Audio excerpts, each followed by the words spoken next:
Murakaza neza kuri Terike wanyu Media, mbahaye ikaze kuri Terike wanyu Media.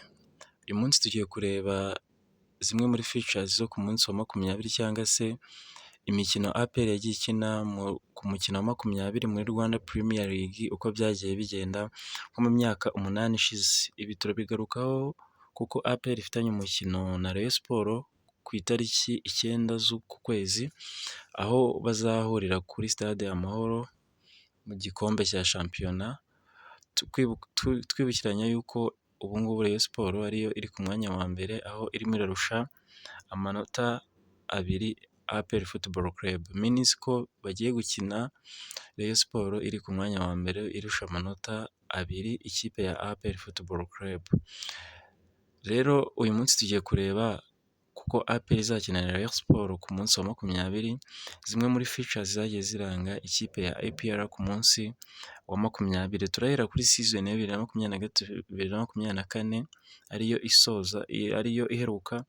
Icyo gihe APR yakinnye n'ikipe ya Sunrise birangira APR itsinze Sunrise igitego 1-0. Dusubiye inyuma ho gato, season ya 2022-2023 APR yakinnye na Etincelles. Icyo gihe APR yanyagiye Etincelles ibitego 4-2. Season ya 2021-2022 APR yari yakinnye na Gasogi United. Icyo gihe Kenisi yari yarahiye avuga yuko APR agomba kuyitesha igikombe, ariko byarangiye APR itsinze ibitego 2-0. Season ya 2019-2020 icyo gihe APR yari yasuye AS Muhanga. Icyo gihe byarangiye APR nabwo itsinze AS Muhanga ibitego 2-0.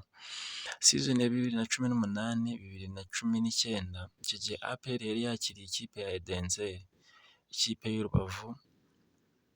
Icyo gihe byarangiye APR yakiriye neza itsinda igitego 1-0. Season ya 2017-2018 Bugesera yari yakiriye APR ku kibuga cya Bugesera hariya mu Bugesera. Icyo gihe nabwo byarangiye APR itsinze ibitego 2-1. Season ya 2016-2017 niho wavuga ko habonetsemo ikintu kimeze nk'umutego cyangwa se cyari kigoye, kuko icyo gihe byarangiye APR yari yakinnye n'ikipe ya Kirehe FC. Twibukiranye yuko iyi Kirehe FC itakiri mu cyiciro cya mbere mu Rwanda. Icyo gihe byarangiye APR inganyije 0-0 na Kirehe FC, ikipe yo mu karere ka Kirehe, birangira yihagazeho, birangira iguye miswi na APR. Season ya 2015-2016 icyo gihe APR yari yakiriwe n'ikipe ya Rwamagana, birangira binganyije, birangira APR itsinze Rwamagana ibitego 2-1. Season ya 2024-2025 niyo turimo APR iri bwakire Rayon Sports.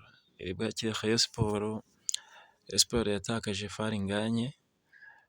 Rayon Sports iri imbere n'amanota 2. Twibukiranya yuko bigiye gukina noneho kapiteni wa Rayon Sports Muhire Kevin yagarutse, Bagayogo yagarutse, bose n'abakinnyi b'inkingi za mwamba muri Rayon Sports. Ikibazo turi kwibaza ni iki kimwe gusa, ko tumaze kubona ko mu myaka 8 ishize APR ntiyigeze itsindwa ku munsi wa 20. Kuva 2015 kugeza 2024 APR ntiyigeze itsindwa ku munsi wa 20 wa shampiyona. Ikibazo kiri kwibazwa, ku munsi wa 20 aho ugiye kwakira Rayon Sports biragenda biti? Nibyo gutegereza tukareba ukuntu biri bugende.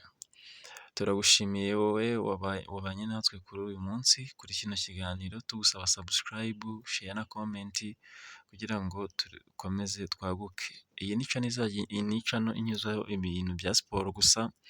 Amakuru ya siporo yose washaka wayabona kuri no channel.